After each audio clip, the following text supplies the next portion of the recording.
You know what I wanted to ask you about actually in terms of like the four original members. When you see, the current Static X lineup live, the majority of what you guys are playing is from the first two albums. And the thing that stands out to me is when you see Koichi live, like the amount of energy that guy has, you would think he's in his 20s or at least early 30s. And so how instrumental was he in the band? Because he wrote, I mean, it was part of the band when you guys wrote a lot of that material. And the later material is not so much what you're Yeah. celebrating when he was no longer with Static. Yeah. hmm Yeah. I mean, Koichi, his main contribution to the band was in his ability to write programming and cool keyboard parts and stuff, and it just added a whole another element of electronics that really brought in the disco part of the evil disco formula. So yeah, he was very instrumental in Yeah, helping us Koichi's find that sound. he's a phenomenal guitar player. Yeah, I was But shredder. the more, I've been now working with these guys close for years. So I feel like I know all the stories, and I feel like I understand it all as Yeah, intimately he's as hurt me. anyone can.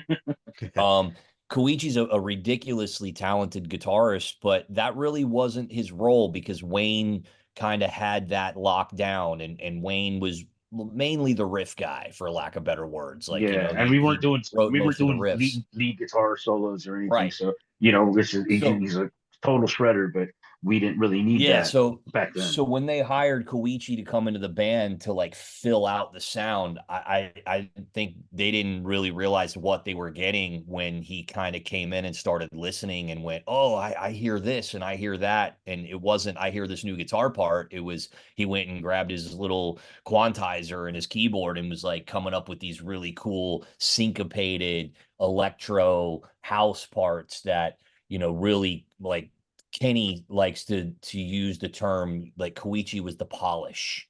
He came in and just like helped round out the evil disco sound.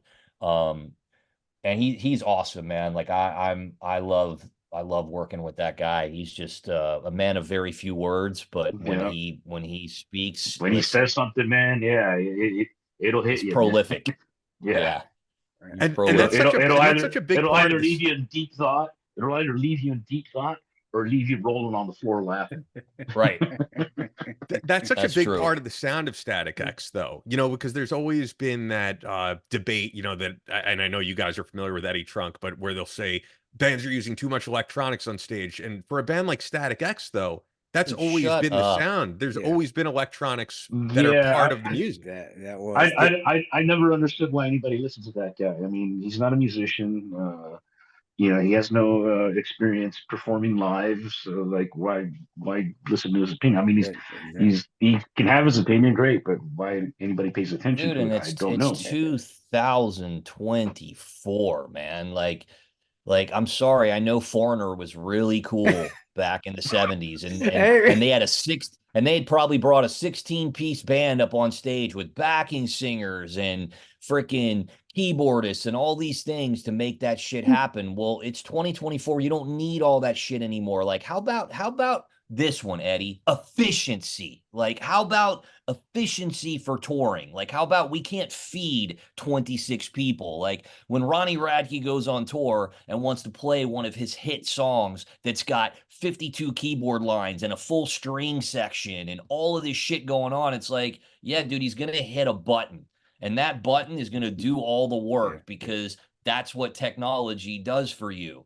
I mean, I get it if a band is outright just like yeah, being a DJ and Yeah, there's no lead vocalist and there's, I get it. But I don't feel like that's what that argument is based on. I feel like that argument is based on some stupid purist mentality that's like so dated in its way of thinking, and thinks that, like, I see four guys on stage, so I only must hear what's coming out of those four people's bodies or the instruments, the pieces of wood that they are holding. Like, okay, dude, well, like, and that's synth has yeah, been around since I said 400 days. That's how old I fucking am, man.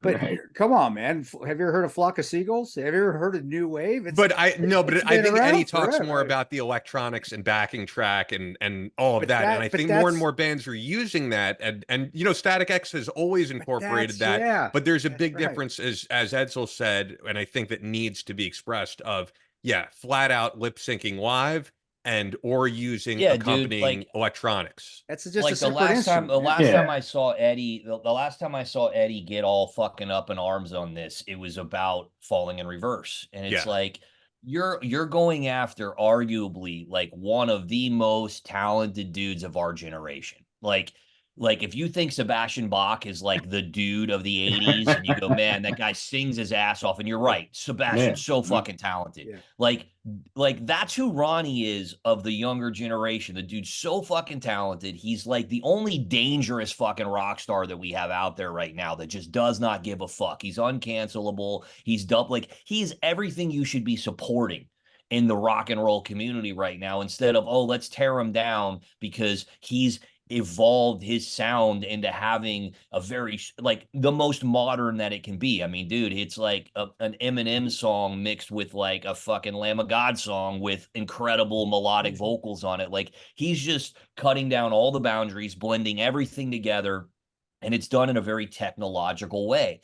And the dude's not going to bring 35 people on tour so that he can like not have a laptop. Could he play without his laptops? Yeah, I'm sure he could, but who the fuck would want to hear it? And that's Ronnie's point too. He's like, dude, like no one wants to hear that. Like, and of course he makes fun of it. And he, you know, Ronnie's a real sensible guy, but I just don't understand those battles. Like you're gonna go after the dude that has literally been doing this now for 15 years, and he's constantly, I love the name of the band too, Falling in Reverse, because he's constantly ascended. Like against all odds, that dude is now out there playing amphitheaters, like co-headlining with Papa Roach. Like, you even acknowledge how big the band is, how many fucking streams, like how popular that dude has become, and you're gonna rip him apart because he's not organic enough for you, and you're like, come on, dude, like you're just a fucking hater.